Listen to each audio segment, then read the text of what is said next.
Assalamualaikum warahmatullahi wabarakatuh. Yang Sastrip, semoga rezekimu dilapangkan, hidupmu dijauhkan dari pasangan yang menghancurkan lahir dan batin. Tapi pernahkah kalian berpikir bahwa wanita paling lemah bisa menjadi paling mengerikan saat luka tak lagi bisa ia tangisi? Inilah kisah Tuti, seorang istri yang tampak pendiam, tapi menyimpan niat yang bahkan setan pun takut membayangkannya. Pagi itu, sinar mentari menembus dedaunan jati dan ilalang yang tumbuh di tepi sawah desa Karanglewas. Angin bertiup pelan, membawa aroma tanah basah dan suara ayam jantan yang bersahut-sahutan. Namun di salah satu rumah panggung kayu yang mulai lapuk, suasana tak seindah pagi desa. Di sanalah Tuti tinggal bersama suaminya, Denis. Tuti adalah perempuan berusia 25 tahun. Cantik alami dengan wajah halus dan mata sayu yang menyimpan banyak rahasia. Dulu, sebelum menikah, ia dikenal sebagai anak Pak Suryono, petani sederhana yang taat dan dihormati warga. Tapi sejak menjadi istri Denis, hidup Tuti berubah menjadi cerita luka yang panjang. Denis dulunya pria baik. Ketika pertama datang melamar Tuti, tutur katanya lembut, sering ikut pengajian, dan dikenal rajin membantu warga. Tapi semua berubah ketika usahanya di kota bangkrut. Tak ada lagi senyum di wajahnya. Ia mulai minum minuman keras, pulang larut malam, dan yang paling menyakitkan, ia mulai memukul Tuti. Kadang hanya karena masakan terlalu asin, kadang karena alasan yang tak jelas. Perempuan gak usah banyak ngatur. Kalau aku mau keluar, ya keluar, teriak Denis suatu malam sambil mendorong tubuh Tuti hingga membentur pintu dapur. Tubuh Tuti sakit, tapi lebih sakit hatinya. Luka di pipi bisa sembuh, tapi luka di hati, tak pernah. Tuti jarang mengeluh. Ia tak pernah cerita ke siapapun, bahkan kepada ayahnya, Pak Suryono, yang tinggal di rumah kecil tak jauh dari situ. Ia hanya tersenyum ketika warga bertanya, "Apa kabar rumah tangga, Tuti?" "Alhamdulillah, lancar," jawabnya lirih, walau matanya tak bisa menyembunyikan kenyataan. Sahabatnya, Rina, pernah melihat memar di tangan Tuti saat mereka mencuci pakaian di kali. Tapi ketika ditanya, Tuti hanya menggeleng pelan. "Aku nggak kuat, Tut. Kalau jadi kamu, aku sudah lari dari dulu," ujar Rina. Tuti menatap aliran sungai, lalu menjawab dengan datar, "Lari itu buat yang takut. Aku nggak takut, aku cuma nunggu waktu." Malam itu, Denis pulang lebih larut dari biasanya. Leher bajunya terbuka, dan aroma arak menyengat dari tubuhnya. "Mana kopi gue?" katanya sambil menjatuhkan tubuh ke sofa reot. Tuti diam. Ia melangkah ke dapur. Tangannya tak gemetar, matanya tajam. Ia menyeduh kopi seperti biasa, tapi kali ini, tatapannya berbeda. Sambil mengaduk, ia berbisik lirih, "Hari ini aku masih menyayangimu, tapi besok, mungkin aku akan jadi pembalas yang paling kau takuti. Demi Allah, aku tak akan diam selamanya." Angin malam di desa Karanglewas berhembus lirih, membawa suara tonggeret dan cengkerik dari balik rimbunnya pohon bambu. Di dalam rumah kayu kecil milik Tuti, suasana tampak hening. Tapi di balik diam itu, ada gejolak yang menggelegak dalam dada seorang istri yang telah terlalu lama disakiti. Tuti meletakkan cangkir kopi di meja kayu tua, persis di hadapan Denis yang sudah rebahan setengah sadar. Aroma kopi hitam menguar bersama napas mabuk Denis yang berat. "Minum dulu, Mas," bisiknya. Suara lembut yang terasa seperti kabut dingin di dini hari. Tanpa banyak bicara, Denis mengambil cangkir itu dan menyeruputnya perlahan. Tak sadar, Tuti memperhatikan setiap tegukan dengan mata tajam. Di dalam hatinya, doa diam-diam terucap, "Ya Allah, jika ini salah, ampuni aku. Tapi aku hanya ingin keadilan, sebelum aku mati dalam siksaan tanpa suara." Seorang wanita dari kota, dengan tubuh mabuk dan langkah terhuyung, ia mengenalkan perempuan itu sebagai teman kerja. "Aku butuh hiburan, Tut. Kamu di rumah terus, nggak ngerti hidup keras di luar," katanya sambil menampar pundak Tuti. Tuti tak menjawab. Ia hanya menunduk, memeluk dirinya sendiri di pojok kamar sambil menahan air mata yang sudah mengering terlalu sering. Saat pagi menjelang, Tuti biasa pergi ke ladang ayahnya, Pak Suryono. Tapi hari itu, langkahnya berat. Ia hanya duduk di beranda rumah, memandangi jalan tanah yang basah karena embun, berharap keajaiban datang. Tapi ia tahu, keajaiban tidak pernah datang pada perempuan yang hanya diam. Beberapa hari kemudian, Tuti mulai sering pergi ke pasar. Tapi bukan hanya untuk belanja. Ia diam-diam membeli bahan-bahan herbal, mendatangi dukun tua bernama Embok Simah di ujung desa, pura-pura bertanya soal pengobatan penyakit lambung. Kalau racikan ini dikasih tiap malam, bisa bikin perutnya nyeri, badannya lemas, tapi kelihatan seperti sakit biasa, bisik Embok Simah. Tuti hanya mengangguk pelan, tak ingin bicara lebih banyak. Takut suara hatinya terdengar terlalu jahat. Tapi dendam telah tumbuh seperti ilalang di musim kemarau. Kering, siap terbakar kapan saja.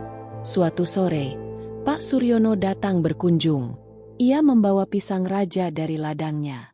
"Tut, ayah lihat kamu makin kurus. Ada apa, nak?" tanyanya lembut. Tuti menunduk, ingin bercerita, tapi takut. Takut membuat ayahnya sedih. Takut jika ia tampak lemah. "Gak apa-apa, yah, aku cuma capek. Denis juga lagi banyak pikiran," jawab Tuti singkat. Pak Suryono hanya menghela napas panjang. Ia menepuk bahu putrinya, seolah ingin mengatakan banyak hal, tapi bibirnya memilih diam. Dalam hatinya, ia mulai merasakan firasat buruk. Malam berikutnya, Denis kembali dalam kondisi yang sama, mabuk, kasar, dan penuh kemarahan. Ia membentak hanya karena nasi terlambat disajikan. Tapi Tuti sudah tak bereaksi seperti dulu. Ia hanya diam, lalu ke dapur menyeduh kopi seperti biasa. Tapi kali ini, racikannya lebih kuat. Saat Denis tertidur, tubuhnya tampak lebih lemas dari biasanya. Ia mengigau, sesekali memegangi perut, berkeringat dingin. Tapi tak sadar, Tuti memperhatikannya dari kursi di sudut kamar. Air matanya jatuh, tapi bukan karena sedih. Air mata itu tumpah karena dendam mulai terbalas, sedikit demi sedikit. Di balik semua itu, hati Tuti berperang hebat. Malam-malamnya kini diisi dengan doa yang lirih. "Ya Allah, apakah ini jalan yang benar? Aku tak ingin jadi pendosa, tapi aku juga bukan malaikat yang sanggup terus diam. Jika kau tak menolongku, biarkan aku yang memberi pelajaran, meski nanti aku sendiri harus kau hukum." Embun pagi belum sepenuhnya menguap dari dedaunan di desa Karanglewas, ketika suara jeritan dari dalam rumah Tuti memecah keheningan. Seekor ayam jantan berhenti berkokok, dan anak-anak kecil yang sedang berjalan ke madrasah menoleh. "Tuti, sakit perutku. Aduh, perutku sakit banget." Suara Denis menggema dari dalam rumah. Tubuhnya menggeliat di lantai, peluh membasahi dahi. Wajahnya pucat pasi seperti baru keluar dari liang lahat. Tuti keluar dari dapur. Ia tak langsung mendekat, hanya berdiri di ambang pintu, menggenggam sendok kayu di tangannya. "Minum air putih aja, Mas. Mungkin masuk angin," ucapnya singkat. "Ini bukan masuk angin. Ini kayak diracun." Denis menggeram, lalu muntah ke lantai. Dar, ada sedikit darah dalam muntahannya. Tuti berpura-pura panik, tapi di balik raut wajahnya, ada perasaan puas yang tak bisa dibohongi. Dalam hati ia berkata, "Racun herbal itu bekerja lebih cepat dari yang kukira." Embok Simah tidak main-main. Tapi di saat yang sama, hatinya bergetar. Ia teringat Rina, teman lamanya saat masih gadis. Rina pernah berkata, "Hati-hati, Tut. Rasa sakit memang bisa mendorong kita berbuat nekat. Tapi balas dendam kadang datang dengan harga yang tak sanggup kita bayar." Kini kata-kata itu berdengung di kepala Tuti, seperti bayangan dari masa lalu yang datang menuntut hati nurani. Hari itu, Pak Suryono kembali berkunjung. Mendengar kabar Denis jatuh sakit, ia tergesa datang sambil membawa minyak kayu putih dan rempah-rempah dari dapur. Begitu melihat kondisi Denis, Pak Suryono menatap putrinya penuh curiga. "Ini bukan sakit biasa, Tut. Kamu tahu, kan, apa yang ayah benci di dunia ini?" Tuti menunduk. Orang yang menyakiti pasangan dengan diam-diam. Suasana menjadi sunyi. Angin sore menyelip di sela bilik kayu rumah itu. Tuti hanya menunduk, menahan tangis yang ingin tumpah, tapi entah karena sedih atau karena ketahuan.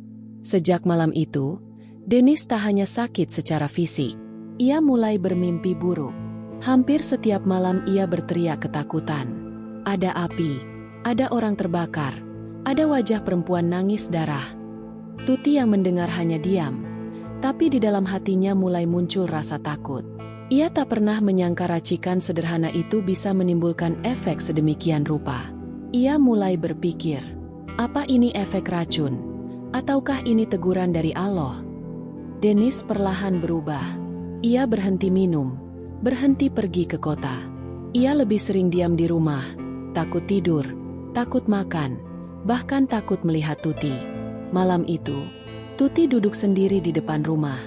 Di tangannya, ada botol kecil berisi sisa racikan terakhir. Tangannya gemetar. Ia menatap langit yang gelap. Bulan tertutup mendung, seperti hatinya yang tertutup dendam dan keraguan. Dalam hati, ia bicara pada Allah. Jika ini salah, hukum aku ya Allah. Tapi jika ini bentuk perlindungan MU untukku, jangan biarkan aku berhenti sebelum dia merasakan sakit yang sama seperti yang dia beri padaku. Tapi saat itu pula, tiba-tiba tubuh Tuti menggigil. Udara di sekelilingnya terasa berat. Ia merasa seperti ada yang mengawasi. Dari balik pohon bambu, angin bertiup aneh, dan suara tawa kecil terdengar samar. Tuti menoleh. Tak ada siapa-siapa. Tapi ia tahu, ini bukan perasaan biasa. Malam merayap pelan di desa Karang Lewas. Hanya suara jangkrik yang terdengar bersahutan, seperti nyanyian sunyi yang menyimpan ribuan rahasia. Di dalam rumah panggung berdinding anyaman bambu itu, Dennis meringkuk di dipan. Tubuhnya kurus, wajahnya tirus. Sudah hampir sepekan ia tak makan dengan normal. Rasa sakit di perutnya seperti belati yang terus menusuk, siang dan malam tanpa ampun. Sementara itu, Tuti duduk di sudut kamar. Wajahnya tak lagi setegar semula. Matanya sembab, tangannya menggenggam sajadah yang telah lama tak tersentuh. Allah, apa ini bentuk balasan untukku sebelum waktunya? Bisiknya lirih tiba-tiba, terdengar suara ketukan di pintu. Tok! Tok, tok, Tuti bergegas membuka, dan matanya membelalak. Rina? Rina, sahabat lamanya yang merantau ke Bandung, kini berdiri di depannya. Masih dengan kerudung sederhana dan senyum lembut yang sama seperti dulu. Aku dengar dari orang-orang, suamimu sakit parah. Aku datang bukan untuk menghakimi, Tut, tapi aku bawa sesuatu, ucap Rina, menyerahkan sebuah kotak kecil. Ini air zam-zam, dan beberapa lembar doa. Bukan untuk suamimu, tapi untuk kamu. Hatimu mulai sakit. Tut, itu yang lebih berbahaya. Tuti tak bisa menahan tangis. Ia memeluk Rina erat, seolah memeluk semua beban yang tak pernah bisa ia ceritakan pada siapapun. Rin, aku benci dia. Dia sudah terlalu lama menyakitiku. Aku tak kuat. Aku cuma ingin dia merasa sedikit saja sakit seperti aku. Tapi kenapa malah aku yang sekarang hancur? Rina memegang wajah sahabatnya, lembut namun tegas. Karena dendam tidak pernah menyembuhkan luka. Tut, dendam hanya memindahkan rasa sakit dari dia ke kamu. Hari berikutnya, Dennis mulai bisa berjalan, walau terhuyung. Tapi ada yang berubah di matanya. Ketika Tuti mendekat membawakan air putih, Dennis menepisnya. Pergi, kamu pasti yang ngeracuni aku. Aku tahu, semua ini bukan penyakit biasa. Tuti tercekat. Kata-kata itu menyayat lebih dalam dari pukulan apapun yang pernah ia terima. Namun, untuk pertama kalinya ia tak menjawab, tak membantah, tak pula menangis. Karena jauh di lubuk hati, ia tahu Dennis tidak salah. Malam berikutnya, hal aneh terjadi. Angin berhembus kencang. Lampu minyak padam sendiri. Bau anyir darah memenuhi rumah. Tuti terbangun karena mendengar suara bisikan. Balas dendamu telah kau lunasi, sekarang waktunya kau bayar kembali. Tuti menggigil, membaca istighfar berulang kali. Tapi bibirnya keluh, lidahnya berat, tangannya memegang perut, lalu mual. Saat melangkah ke kamar mandi, ia memuntahkan darah. Tuti terduduk lemas di lantai, tubuhnya gemetar. Tak ada yang tahu, tak ada yang menyadari. Bahkan Dennis, yang masih membenci, tak sedikit pun menoleh padanya. Keesokan harinya, Tuti memanggil Rina ke rumah. "Aku mau berhenti, Rin. Aku mau bertobat. Tapi aku takut. Terlalu terlambat." Rina tersenyum, memeluknya erat. "Tidak ada kata terlambat kalau kamu benar-benar ingin kembali, Tut. Allah Maha menerima taubat, bahkan dari orang yang sudah berkali-kali jatuh. Tapi kamu harus jujur pada dirimu, pada suamimu, dan pada Allah." Tuti berdiri di depan Dennis malam itu. Matanya menatap lelaki yang dulu sangat ia cintai, yang kini menjadi musuh dalam rumah sendiri. "Mas, aku harus jujur." Dennis menatap dengan tajam. Aku yang meracuni kamu." Suasana membeku. Dennis mendekat perlahan, mengepalkan tangan. "Kamu perempuan keparat." Namun sebelum tangannya sempat terangkat, tubuhnya oleng. Ia jatuh tersungkur. Dan saat itu, Tuti tidak lari, tidak menangis, tapi juga tidak bangga dan malam di desa Karanglewas turun seperti tirai gelap, menutup seluruh cahaya dan harapan di rumah Tuti.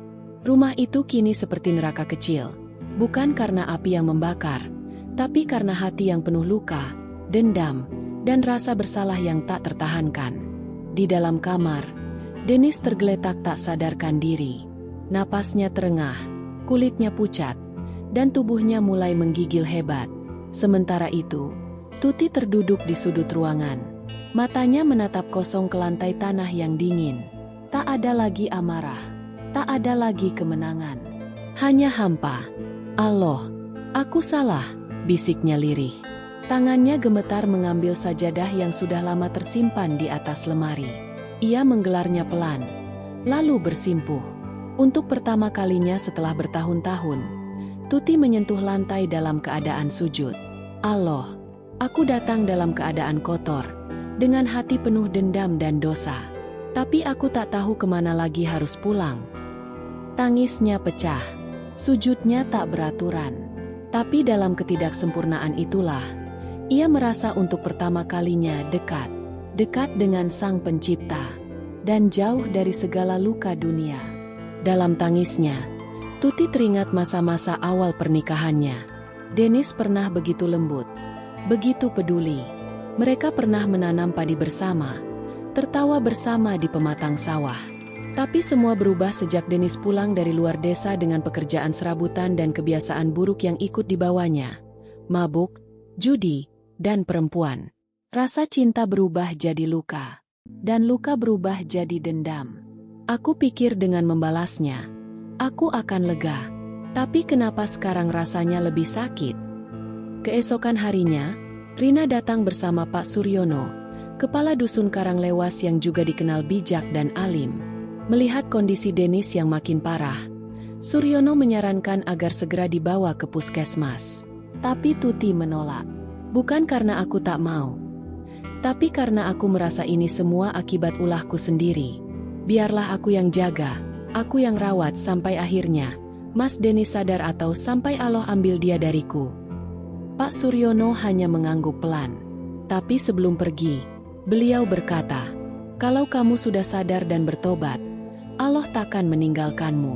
Tapi kamu juga harus siap menerima konsekuensinya. Tut, kebenaran, kalau disimpan terlalu lama, bisa jadi bara." Malam berikutnya, Tuti duduk sendiri di teras. Angin dingin menyusup ke tulangnya. Ia memandang ke langit. Bintang-bintang bertebaran di sana, seolah menjadi saksi bisu atas semua kesalahannya. Tiba-tiba, ia merasa ada bayangan hitam di belakangnya. "Tuti!" Suara itu berat dan serak. "Dennis!" Ia berdiri dengan susah payah. Tubuhnya masih lemah. "Aku dengar semuanya tadi malam. Kamu racuni aku, ya?" Tuti tak menunduk. Ia menatap suaminya. "Iya, Mas. Aku yang racuni airmu." Tapi sekarang aku menyesal. Aku gak tahan lihat kamu kayak gitu. Aku sudah bilang ke Allah. Aku mau berubah. Aku siap kalau Allah hukum aku. Tapi jangan hukum kamu juga. Dennis mendekat. Tapi bukan dengan kemarahan. Ia hanya duduk perlahan di sebelah Tuti. Terdiam. Lalu menghela napas panjang. Kamu tahu, waktu aku sakit, aku pikir aku bakal mati.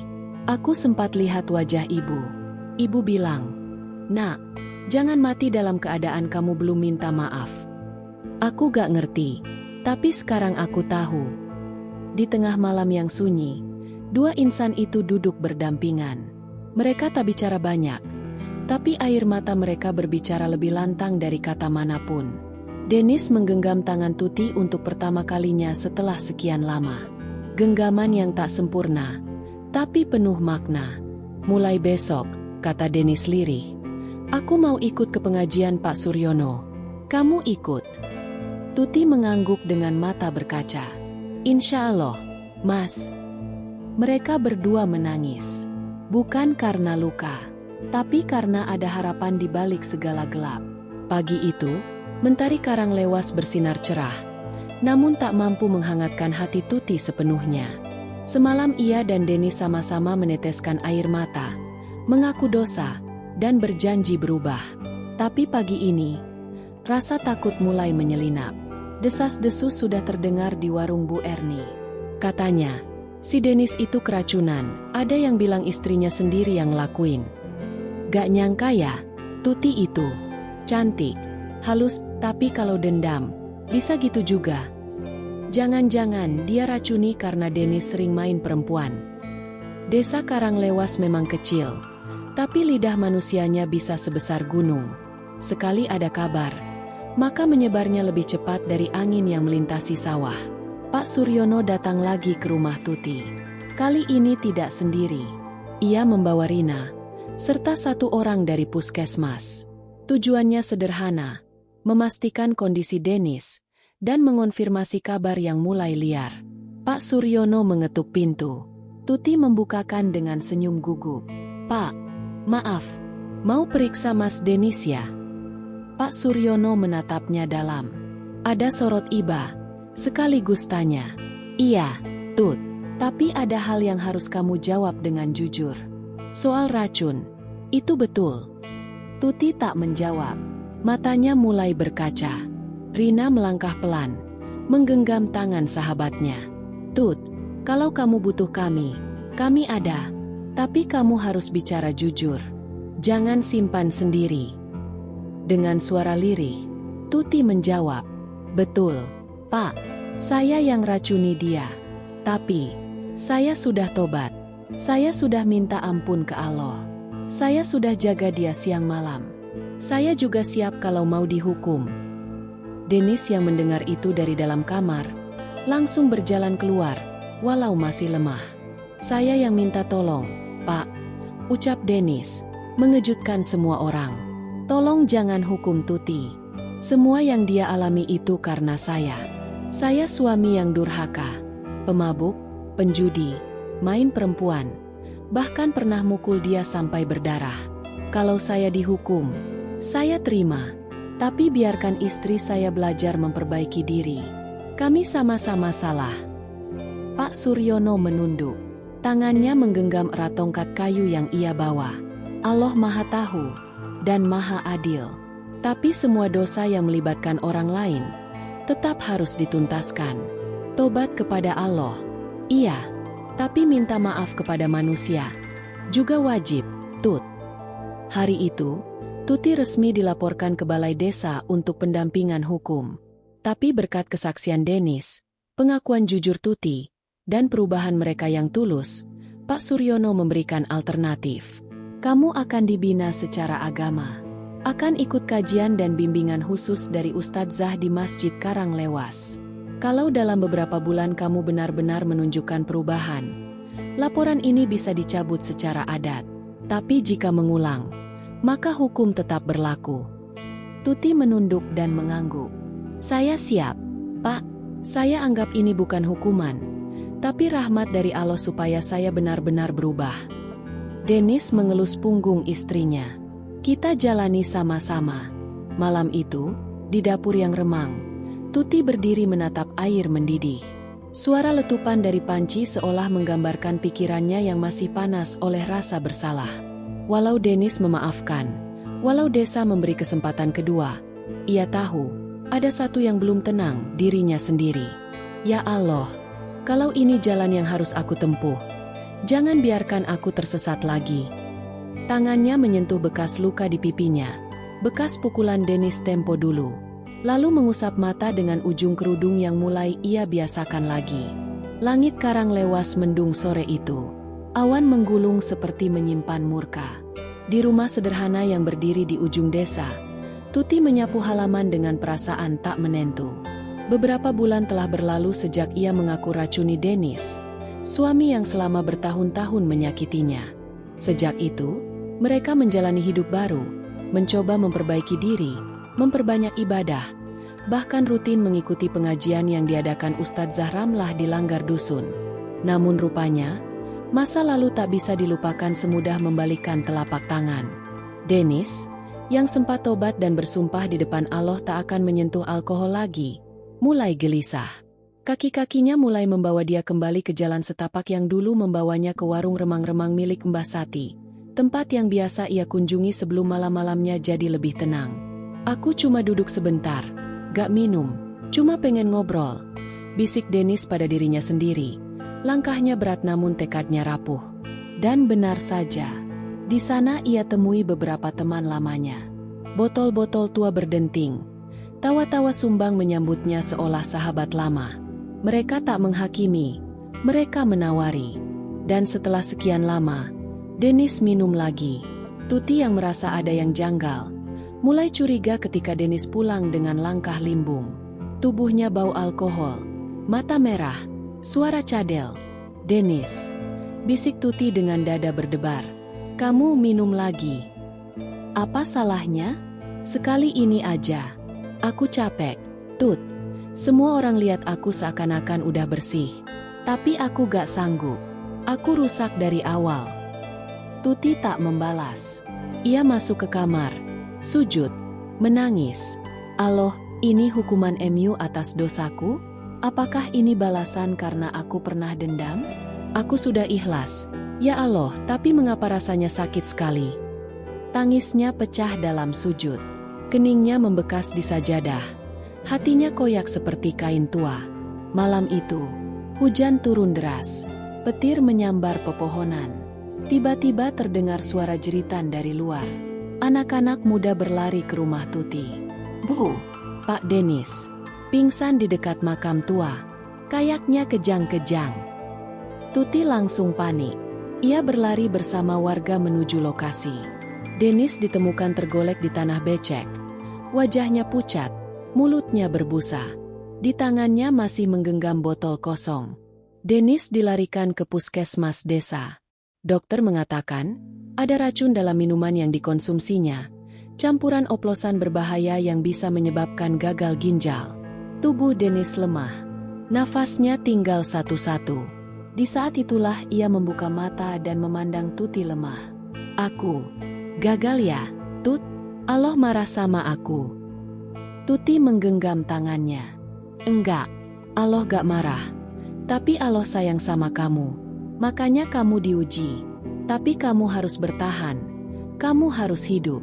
Jangan kalah sama setan. Beberapa hari di rumah sakit membuat Dennis merenung. Dalam sakit yang menggerogoti tubuhnya, ia mulai merasakan hal yang tak pernah ia rasakan sebelumnya. Ketakutan akan akhirat. Ia melihat Tuti merawatnya penuh cinta, sabar, dan tak mengungkit masa lalu. Ia melihat Rina datang membawa air zam-zam, dan Pak Suryono membacakan ayat-ayat tobat. Aku berdosa, Pak. Aku suami buruk. Tapi Allah kasih aku istri seperti Tuti. Kenapa Allah masih sayang sama aku? Ucap Dennis pelan.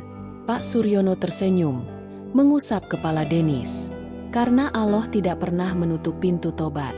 Tapi ketika kita berdusta dalam tobat, maka Allah bisa balas dengan hukuman yang kita tak duga. Setelah berhari-hari di rumah sakit, Dennis akhirnya diperbolehkan pulang. Tapi tubuhnya tak seperti dulu.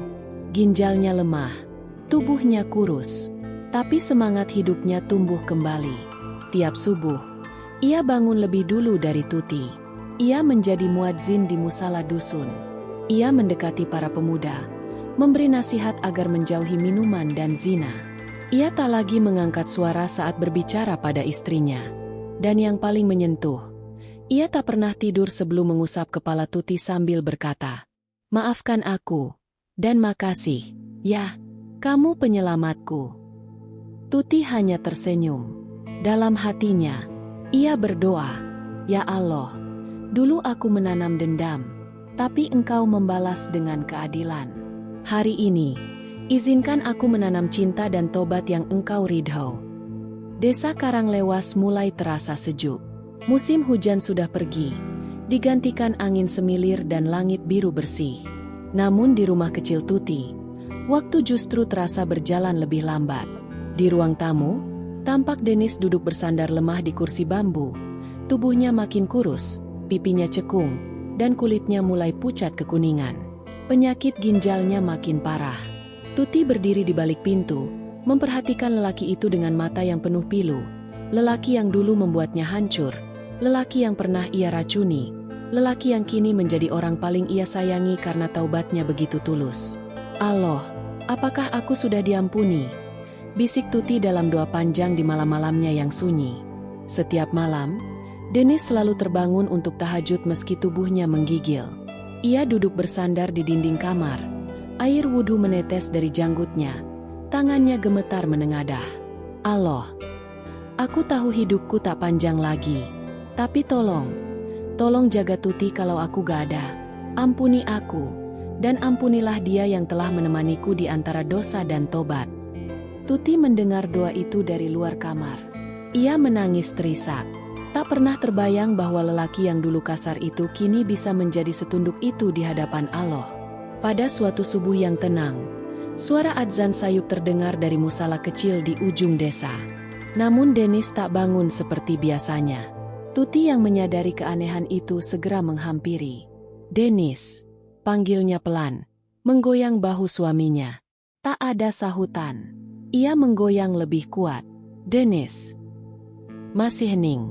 Nafas Denis tak lagi terasa. Wajahnya tersenyum tenang, seolah tertidur dalam damai. Tuti menjerit. Pelukannya membungkus tubuh suaminya yang dingin. "Denis, jangan tinggalin aku. Kamu baru jadi lelaki terbaikku. Jangan pergi dulu." Tangisnya pecah seperti langit yang runtuh. Tapi Denis telah kembali kepada Rabb-Nya. Pergi dalam keadaan taubat, dalam keadaan meninggalkan segala maksiat, dalam pelukan wanita yang dulu ingin membalas dendam, namun akhirnya memaafkan. Prosesi pemakaman Denis sederhana tapi hikmat. Warga desa Karanglewas berbondong-bondong mengantar jenazahnya. Banyak yang terharu melihat perubahan Denis di akhir hayatnya. Bahkan Ustadz Zahramlah pun menangis saat memimpin doa. "Ya Allah, inilah hamba MU yang datang dengan luka, dengan penyesalan, dan dengan amal akhir yang penuh tobat. Terimalah ia dalam kasih sayang MU." Tuti berdiri di samping liang lahat. Wajahnya basah. Tapi kali ini bukan karena dendam, tapi karena cinta dan keikhlasan yang baru ia pelajari di ujung semuanya. Beberapa bulan setelah Denis meninggal, Tuti lebih aktif di musala. Ia mengajar anak-anak ngaji, membantu ibu-ibu belajar sholat, dan sering diminta berbicara tentang makna memaafkan. Rina, sahabatnya yang dulu sering menemaninya menangis, kini menatap Tuti dengan kagum. "Aku dulu pikir kamu bakal mati karena dendam, Tut, tapi ternyata kamu hidup karena kamu memilih taubat." Tuti hanya tersenyum. "Karena dendam itu racun. Dan racun itu sudah pernah ada di tanganku. Aku tahu rasanya. Tapi Allah lebih besar dari semua sakit itu." Tuti kini tinggal sendiri. Namun ia tak merasa sepi. Ia merasa Allah selalu membersamai langkahnya. Setiap malam, ia membaca Al-Quran di teras rumah, mengenang Denis, dan mengenang semua luka yang akhirnya menjadi jalan baginya menuju cahaya. "Ya Allah, aku adalah wanita yang pernah salah, pernah dendam, pernah melampaui batas. Tapi engkau tetap memberiku kesempatan. Jika sujud dan air mataku bisa menjadi penebus, maka izinkan aku terus bersujud sampai engkau ridho padaku. Dendam memang terasa manis saat dibayangkan, tapi hanya tobat yang benar-benar menyembuhkan. Kisah Tuti adalah kisah kita semua, yang pernah kecewa, tapi memilih untuk kembali pada cahaya.